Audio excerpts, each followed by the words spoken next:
Suscríbete a nuestro canal TVC Play y activa las notificaciones.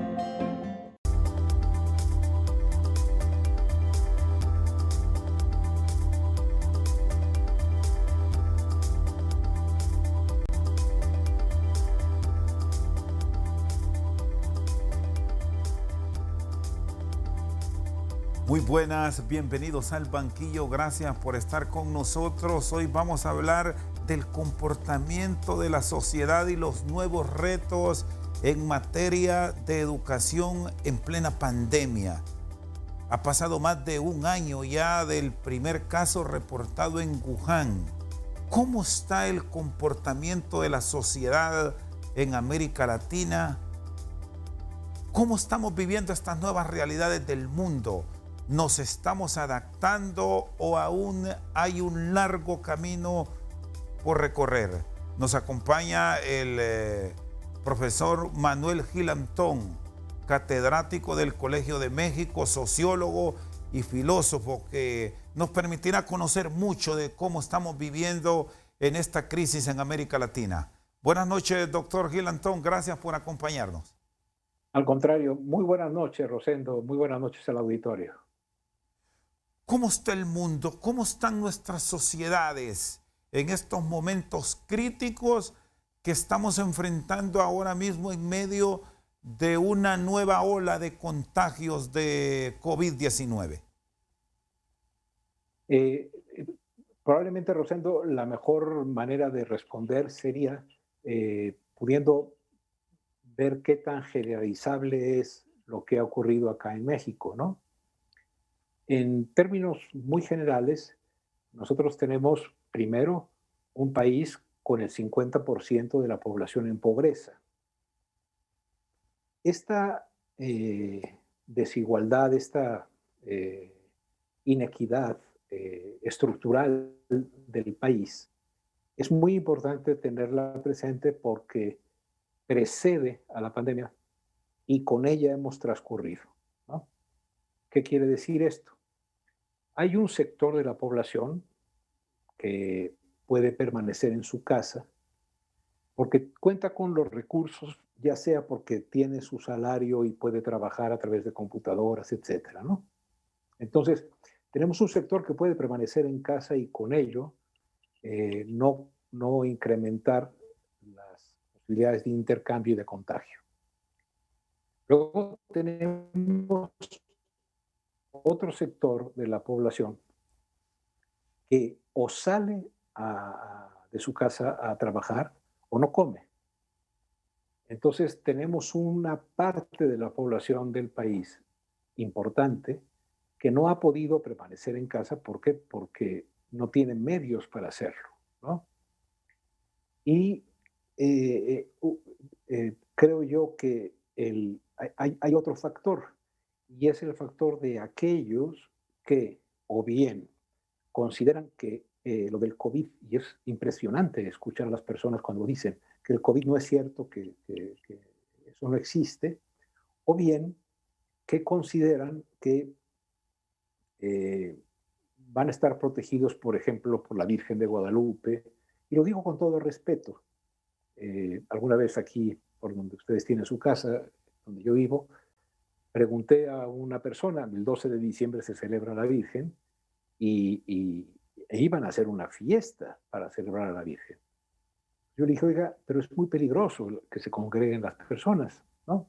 La basílica se cerró, el gran templo donde van 5 millones, afortunadamente. Pero en cada pequeño poblado, en cada pequeño barrio hubo algunas celebraciones. Y la respuesta que me dio esta persona fue, pero perdón, profesor, si es la Virgen de Guadalupe la que nos ayuda, la que nos cubre de adquirir este virus, ¿cómo no le vamos a cantar las mañanitas?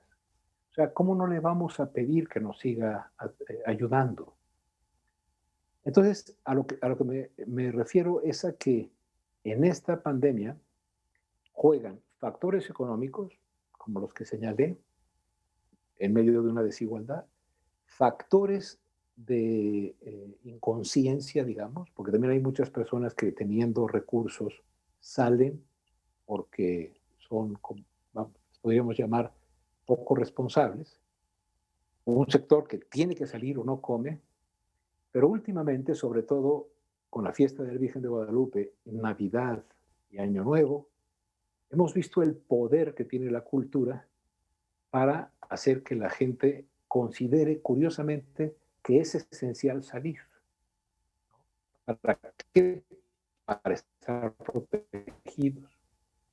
Obviamente, en este mes de enero estamos teniendo los picos más altos de contagios y de muertes derivados de las congestiones de personas, bueno, de los grupos de personas que se reunieron para la Virgen de Guadalupe el día 12 de diciembre, para la Nochebuena el día 24, Navidad el 25 y las celebraciones del Año Nuevo y los Reyes Magos. Es decir, eh, eh, creo yo que lo que estamos viendo es la complejidad de los referentes con los cuales se realiza la acción social.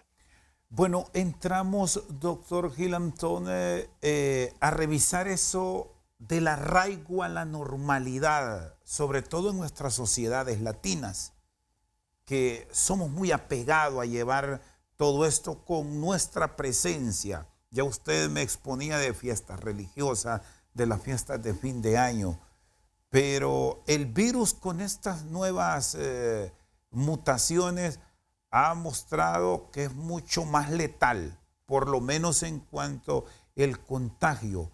¿Cómo debemos transmitir al ciudadano la información, la orientación, para que también tenga el cuidado y se adapte a una nueva normalidad que está viviendo el mundo? Porque difícilmente vamos a tener estadios llenos, actividades de un cumpleaños, citamos un ejemplo como lo celebrábamos hace 2 años, de reuniones entre amigos que fueron muy comunes.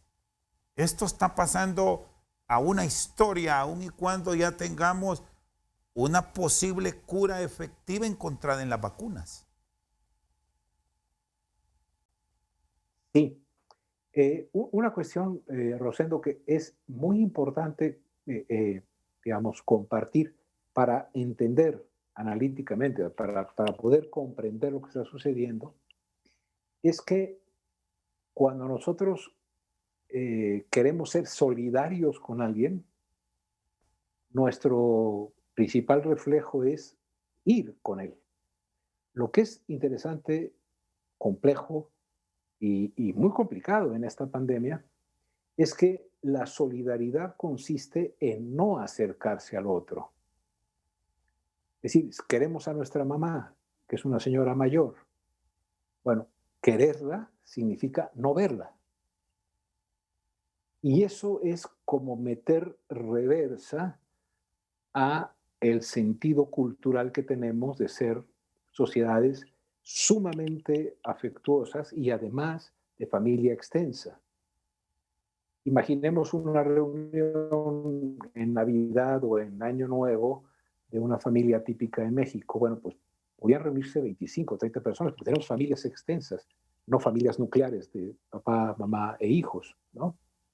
Entonces, una de las cuestiones que ha sido más compleja de entender es que ahora quedarse en casa, no hacer reuniones, no visitar a nuestros viejos, no, no ir a la Virgen, no, sí, que todos los recursos que nosotros sabíamos que eran de hermandad, de solidaridad, de ayuda, están invertidos. Y ahora lo mejor para ayudar a la sociedad en su conjunto y a los que más queremos es aislarnos.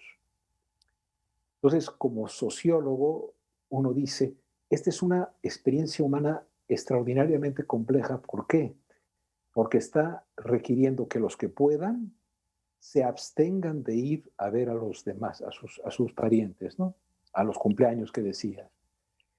Y otros que, aún teniendo conciencia de que lo mejor es quedarse en casa, tienen que optar entre el riesgo al contagio o la ausencia de alimento. Entonces, creo yo que nuestras sociedades, ya sea por esta forma solidaria de hacernos como grupo, roncha, decimos en México, juntarnos, estamos teniendo que cambiarla. Y por otro lado, la desigualdad está haciendo que muchas personas tengan que salir. De hecho, la principal manera de reducir la movilidad en México fue cerrar las escuelas, porque cerrando las escuelas se impidió que se moviesen 35 millones de estudiantes desde el preescolar hasta la universidad y 2 millones de profesores, los profesores de educación básica, media y superior. Eso hace que solo cerrar la escuela implique que se reduce la movilidad de una tercera parte de la población más o menos, o de una cuarta parte, digamos. Entonces, por ejemplo, el proceso en el cual dejamos de ver a los otros, los niños tienen que quedarse en la casa, se intentan dar clases por televisión, todo esto son esfuerzos para contener a las personas. Cuando nuestra lógica, por ejemplo, cuando en México ha habido temblores, es que de inmediato salimos y hacemos brigadas independientes del gobierno y nos metemos a ver si podemos rescatar a alguien. Vamos a donde está el dolor.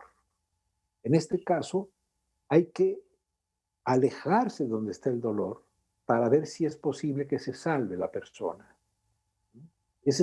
Yo creo que hay que ser muy, muy cuidadosos con los juicios fáciles cuando decimos la gente no obedece, etc. Alguna no puede obedecer. Otra encuentra dificultades para concebir que no obedecer es abstenerse de ver al otro. Y esta es, digamos, como decías, Rosendo, una nueva normalidad extraña.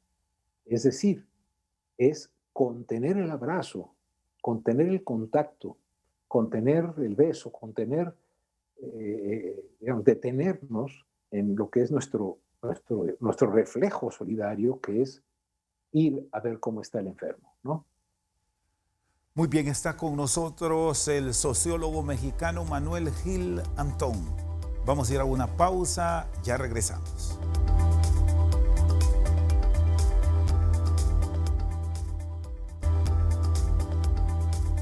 Seguimos al banquillo, está con nosotros el profesor del Colegio de México, Manuel Gil Antón.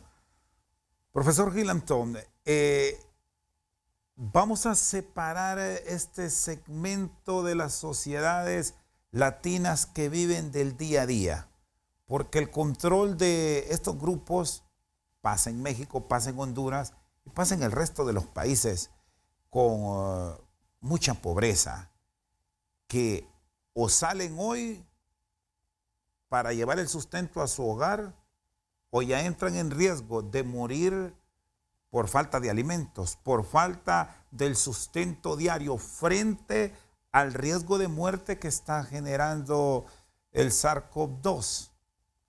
¿Cómo se debe manejar en aras de lograr un entendimiento con este grupo de ciudadanos?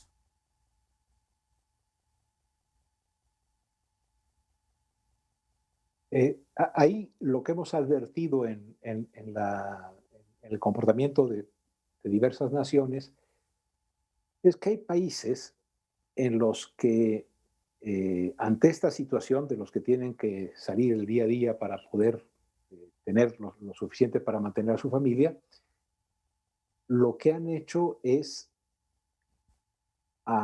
destinar recursos públicos para que se puedan quedar en casa, ¿no? Es costosísimo, ¿no? Los otros países lo hacen y está fracasando. Y hay una tercera opción que muchos de los que yo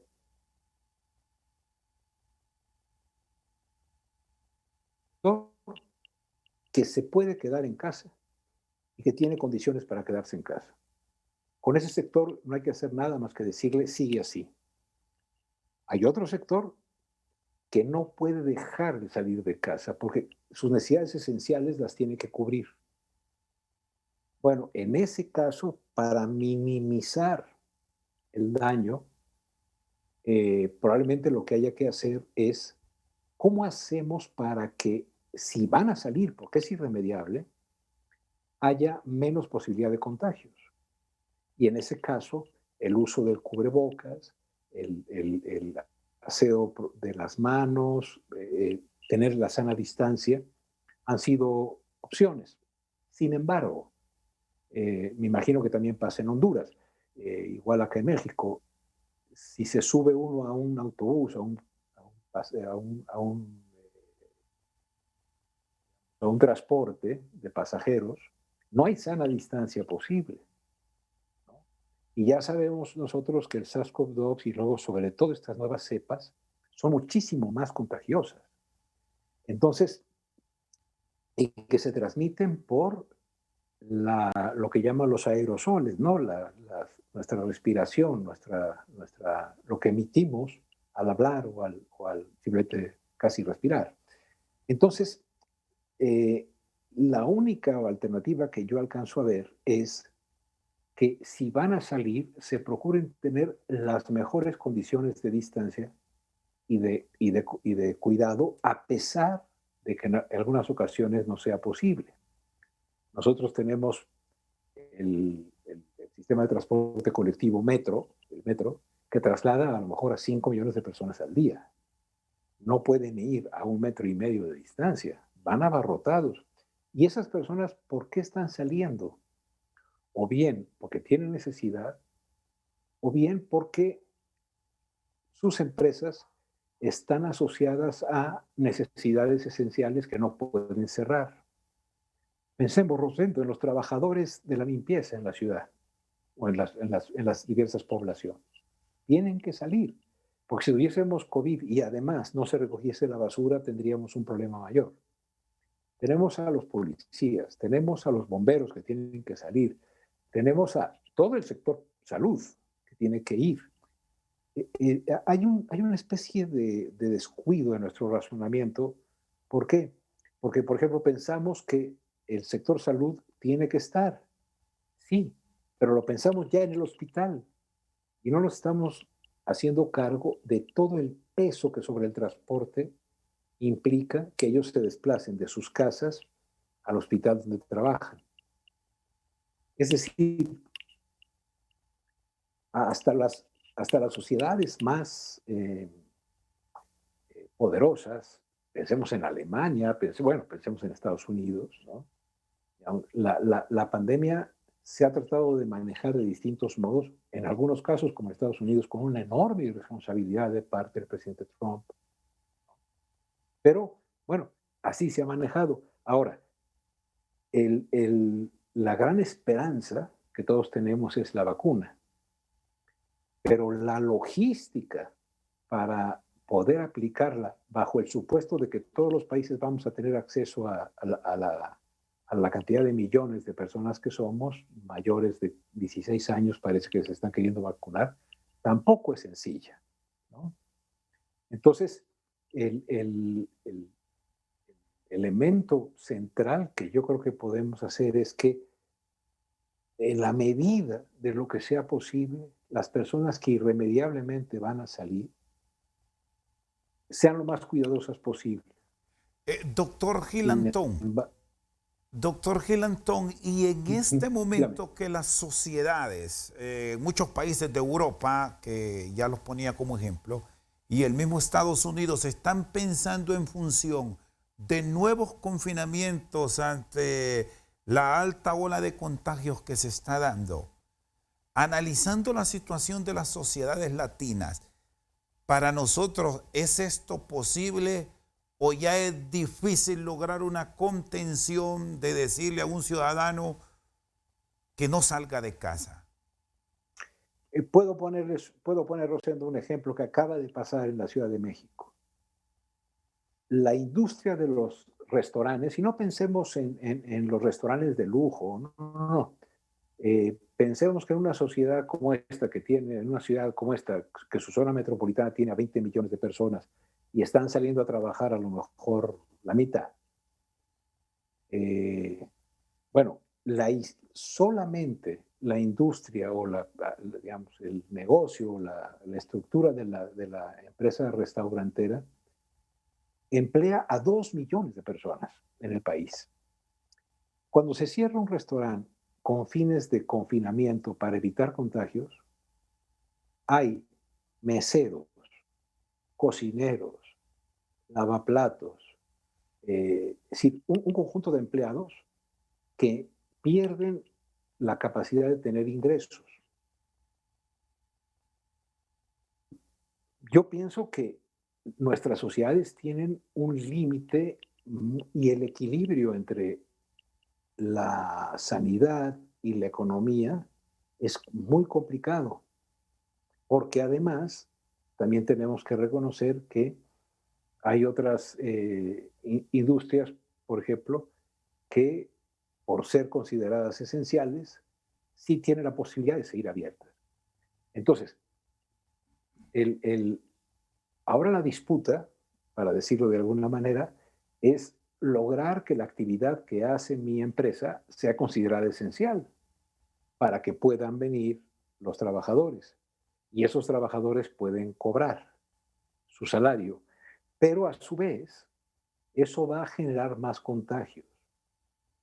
Entonces, estamos en una situación en la cual, y esto sería algo que yo lo he pensado muy profundamente, la desigualdad social previa a la pandemia la llamamos normalidad. Lo que está mal es que consideremos que lo previo, llamado normalidad, era justo y adecuado, porque cuando vemos que llega la pandemia, lo que hace es descubrir con mayor crudeza la desigualdad. Y obviamente, también seguramente pasa en Honduras, están muriendo mucho más los pobres. El promedio de escolaridad del 70% de los que han muerto en México no llega a secundaria, es decir, a los 9 años de educación básica, ¿no? Y si uno ve la proporción de personas que tienen recursos, sobre todo en los hospitales privados de mucho costo, bueno, ahí la letalidad, la muerte, es mucho más baja que en los hospitales públicos. Porque además, Rosendo, los hospitales públicos se descuidaron durante 30 años en este país. ¿Por qué? Porque se consideró que invertir en la salud pública no era correcto, sino que tenía que liberarse al mercado digamos, la estructura de la sanidad. Y esto es muy común en todos los países de América Latina, profesor Hillenthum, de un descuido, por más que nos prometen los políticos que sus prioridades son salud, educación y seguridad, y por más esfuerzos que se hagan, la sociedad termina resintiendo esas atenciones. Y esta pandemia, ya me dice que ha pasado en México y ha ocurrido aquí en Honduras y en toda la región, los puso al descubierto, que los sistemas son frágiles y sumado a que hay una enorme corrupción. Sí, por ejemplo, si nos movemos al sistema educativo, nada más como un ejemplo, nosotros en México le hemos dado la peor educación al que más lo necesita y las mejores condiciones educativas a los que menos la requieren. De tal manera que cuando viene un fenómeno como la pandemia y decimos el recurso tecnológico es importante, descubrimos que la mitad de la población no tiene computadora y la mitad de esa mitad no tiene conexión a Internet. Es decir, otra vez, aquí tenemos un refrán en México que dice que al perro más flaco se le cargan las pulgas. Es decir, eh, la pandemia quitó una capa que nos permitió ver con mayor claridad que si seguimos en un sistema de desarrollo político y económico en el cual la desigualdad se tolera la pobreza extrema, se tolera la corrupción, se tolera la impunidad y se tolera la falta de rendición de cuentas, esta pandemia lo que ha hecho es mostrarnos que así lo que nuestro destino es ante las eventualidades que tiene siempre la vida es eh, una proporción de muerte increíblemente mayor, ¿no? Hay países ricos que han tenido también una cantidad grande de muertes, pero ha sido por una falla y por una soberbia, como el caso de Brasil o el caso de los Estados Unidos, ¿no? Pero aún en los países en los que han tratado de conectar, de controlar más, que tienen más recursos, etcétera, también se han topado con otro tipo de desigualdad, que es la necesidad de salir del confinamiento. Esto es algo muy importante. El confinamiento genera también una presión en las familias, en las cuales crece la violencia familiar, crece el maltrato a las mujeres, crece el maltrato en general a las mujeres, digamos, crece el maltrato a los niños.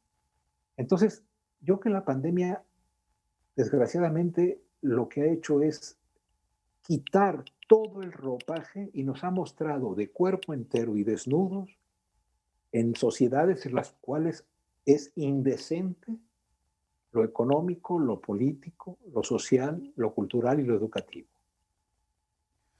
Está con nosotros desde Ciudad de México el profesor Manuel Gilantón. Vamos a una pausa y ya regresamos.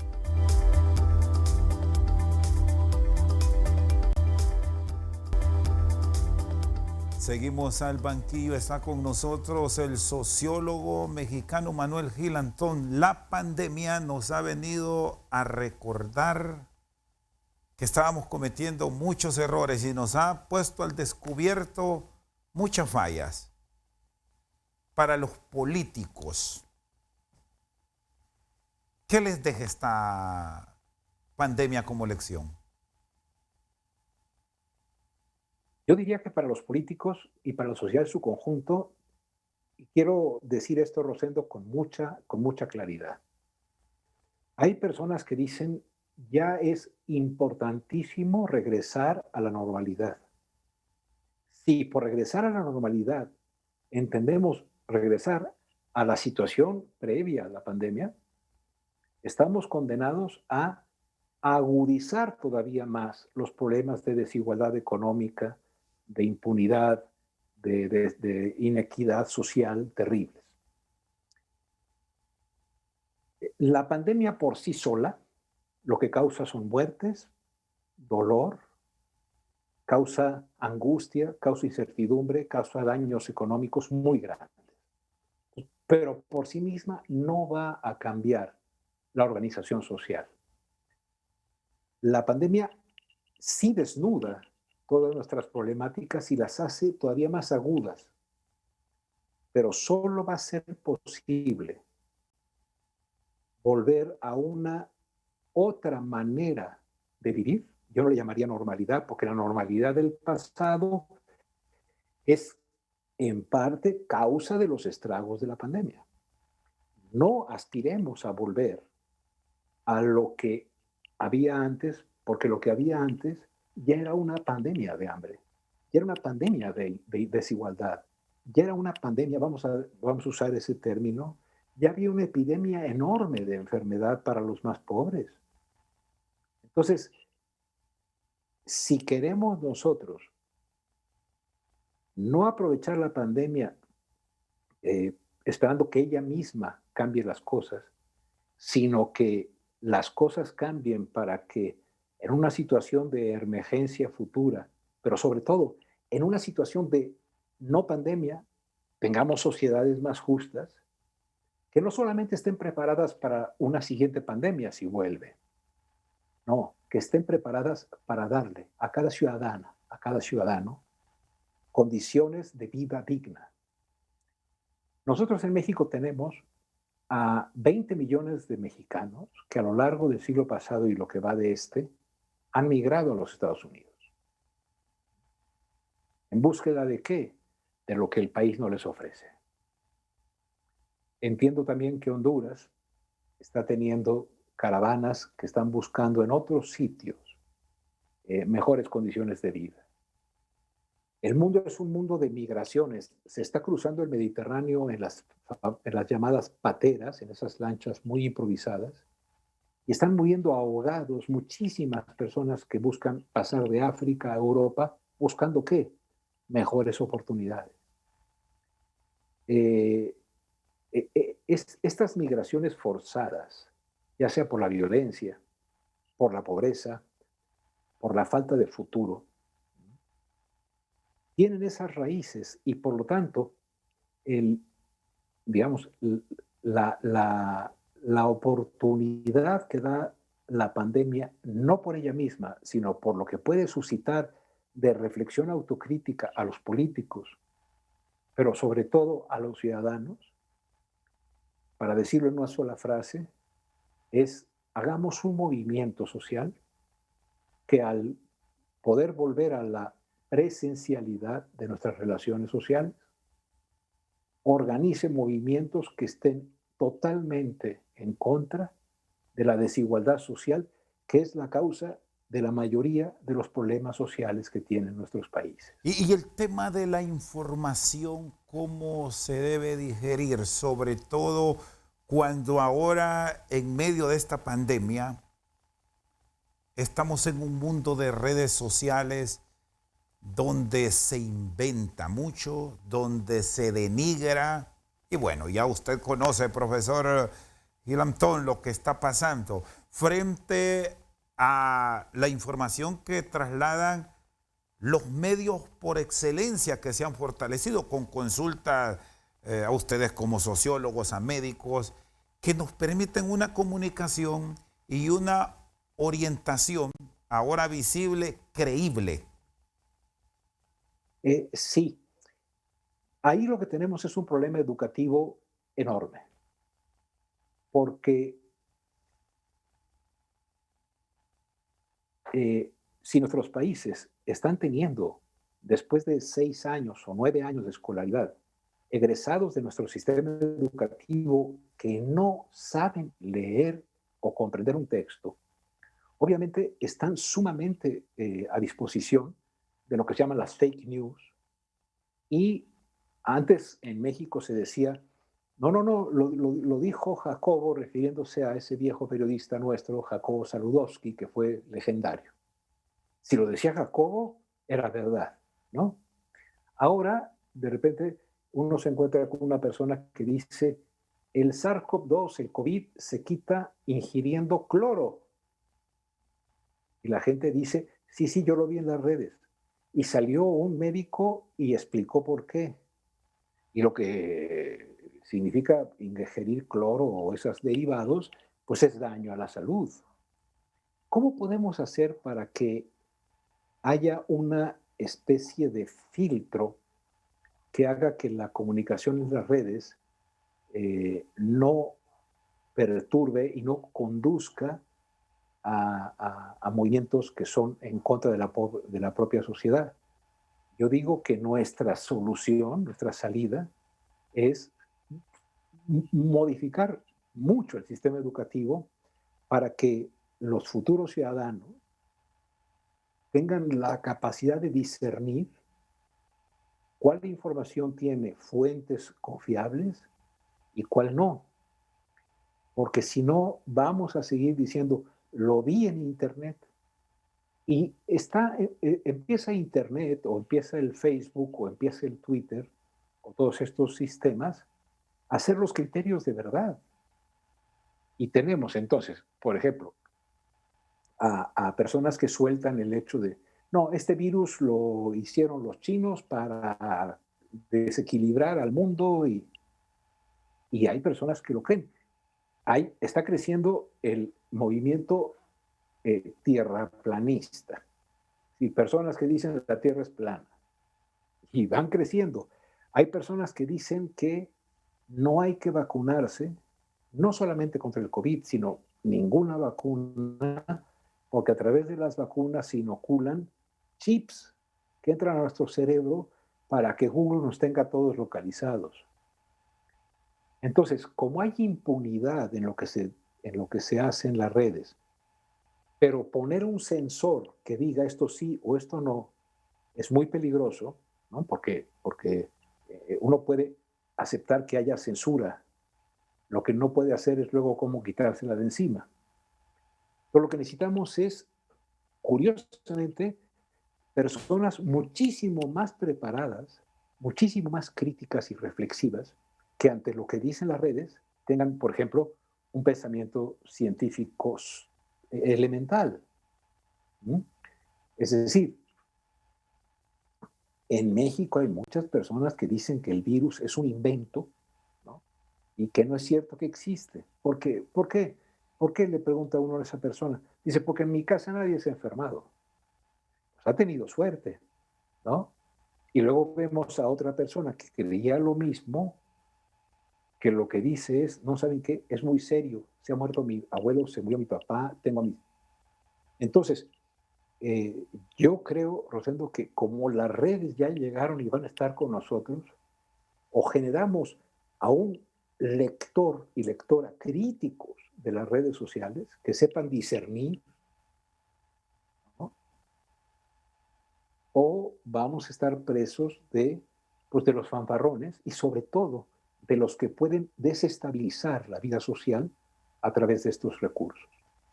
Muy bien, está con nosotros el profesor Manuel Gil Antón. Vamos a una pausa, ya regresamos.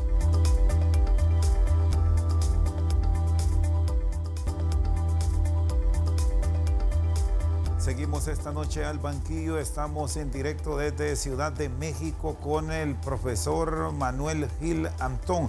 Hemos venido a lo largo de este diálogo citando ejemplos y con un énfasis en la educación, en la enseñanza a los pueblos, también descuidada a nivel de toda la región. Estamos ahora mismo poniendo como ejemplo cómo sociedades asiáticas, donde arrancó el propio virus, caso de la China roja, pero nos vamos más allá. Taiwán, Singapur, Corea del Sur, Japón, más a Oceanía, Nueva Zelanda, con manejos excepcionales de la pandemia. ¿Qué nos deja como lección? Hay dos rapidísimas. Una es, en efecto, son poblaciones que tienen algo en común, positivo, que es confían en las instituciones. Nosotros hemos construido, Rosendo, sociedades en las cuales desconfiamos de las instituciones, ¿no? Desconfiamos de la policía, desconfiamos de cualquier autoridad porque llevamos también muchas décadas en que nos han engañado. Cuando hay un comportamiento político de respeto a las instituciones, hay una mejor posibilidad de controlar este tipo de cosas. Pero por otro lado, y este es un reto interesantísimo para Honduras, para México, para Guatemala, para todos lados,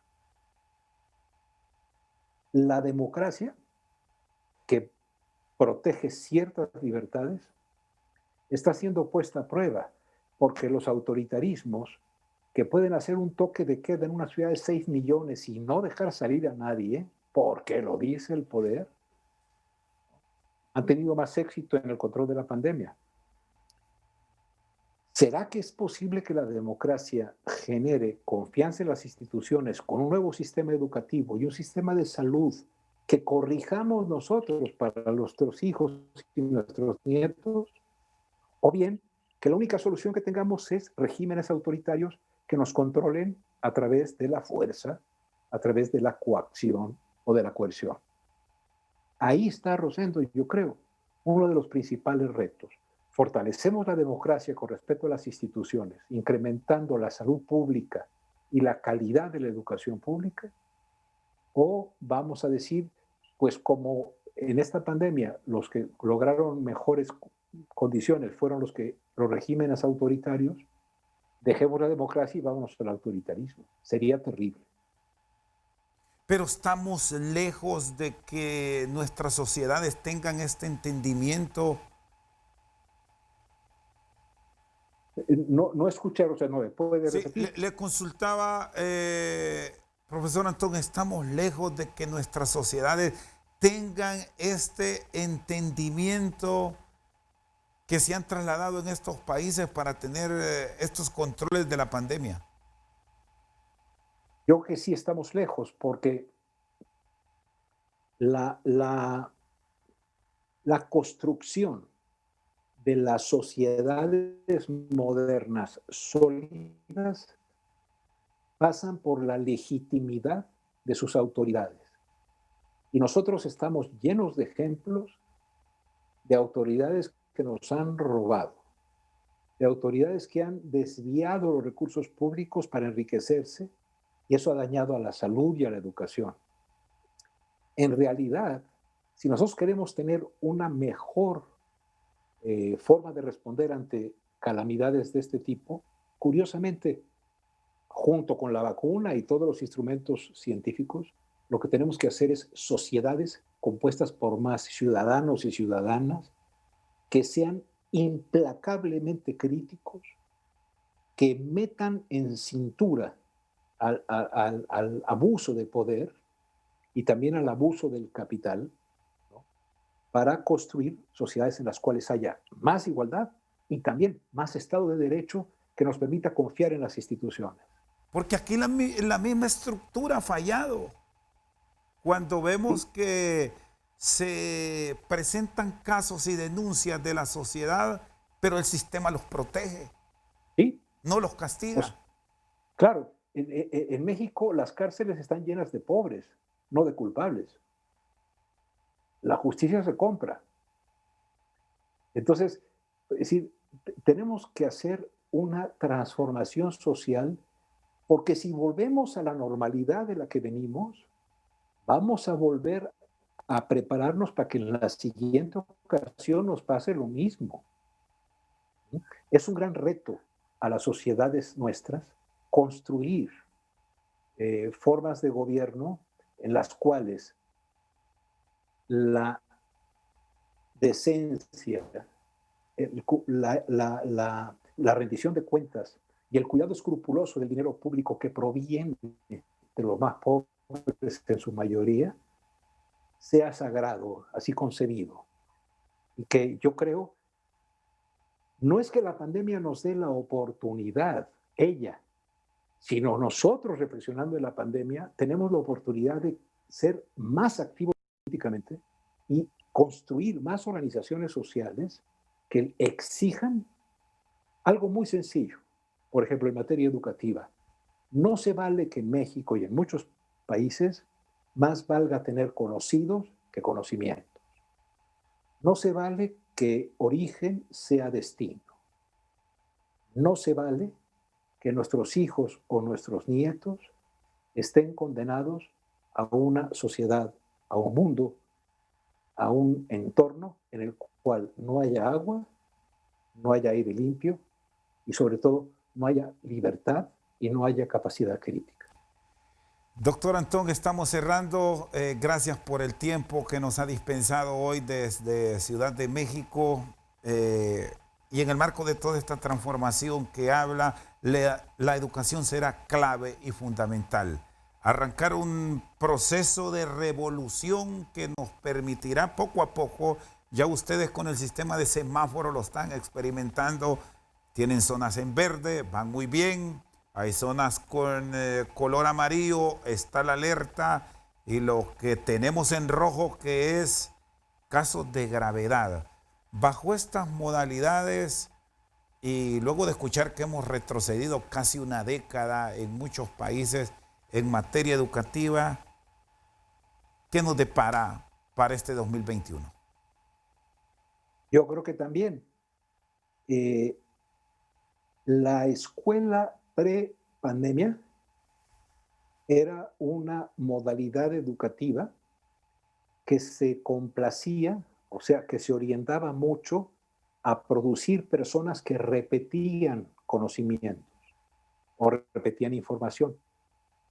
La nueva escuela mundial, la nueva escuela hondureña, la nueva escuela mexicana, tiene que ser una escuela en la que el horizonte educativo del país sea producir personas que pregunten, porque el que pregunta duda y el que duda critica. Y la crítica y la duda son la raíz de la ciudadanía. Tenemos que dejar de ser países en la que la mayoría de los ciudadanos se saben beneficiarios de lo que la autoridad les dé a sociedades en las cuales los antiguos beneficiarios, por la vía de la educación, se conviertan en ciudadanos y entonces no pidan de la autoridad algo que les dé, sino que exijan sus derechos, que exijan lo que la Constitución dice. Ese sería, a mi juicio, el gran reto que tiene la nueva educación. No la normalidad de antes. Generemos una anormalidad nueva con respecto a la normalidad de desigualdad, a la normalidad de impunidad, a la normalidad de la corrupción y la violencia. Muchas gracias, profesor Gil Antón. Al contrario, muchas gracias a ustedes. Con nosotros al banquillo desde Ciudad de México esta noche, el sociólogo mexicano Manuel Gil Antón. Por su sintonía, muchas gracias.